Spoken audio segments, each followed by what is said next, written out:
Imagine a world where a king or a few powerful nobles made all the decisions, where ordinary people had no voice in how their city was run. This was the reality in ancient Greece more than 2,500 years ago. But in one remarkable city, something revolutionary was about to happen. That city was Athens, and it would give birth to an idea that would change the world: democracy. In the 6th century BC, Athens was facing severe problems.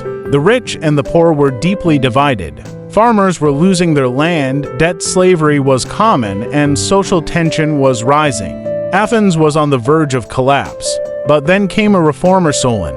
He introduced laws that eased debt, protected the poor, and laid early foundations for political participation. But Athens still wasn't a true democracy yet. The next major step came with a leader named Cleisthenes, often called the father of Athenian democracy. In 508 BC, he introduced reforms that changed everything. He broke the power of the aristocratic families and reorganized Athenian society into new tribes that mixed people from different regions and backgrounds. This simple act weakened old power structures and empowered ordinary citizens. Cleisthenes then created a new political system known as direct democracy. Unlike today's representative democracies, where people elect leaders to make decisions, Athenians participated directly. Every free male citizen could attend the assembly, held on a hill called the Nix, and vote on laws, war, taxes, and public policy. There were no professional politicians, just citizens speaking their minds. To prevent corruption and concentration of power, Athens also used a unique system called ostracism.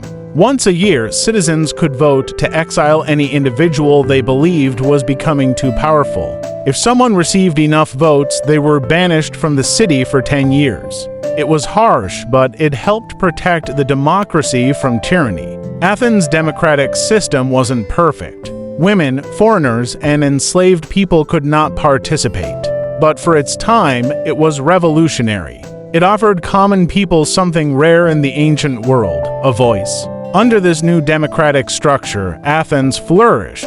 It became a center of philosophy, theater, science, and art. Thinkers like Socrates, Plato, and Aristotle lived in a society shaped by open debate and civic involvement. Athens became a symbol of political freedom, a model that future civilizations would look back on when building their own governments. Though Athenian democracy eventually declined, its legacy survived. Today, the idea that citizens should have the power to influence their government traces directly back to the hills of ancient Athens. The story of democracy's birth is not just an ancient tale. It is a reminder of the power of participation, the importance of fairness, and the belief that every voice matters.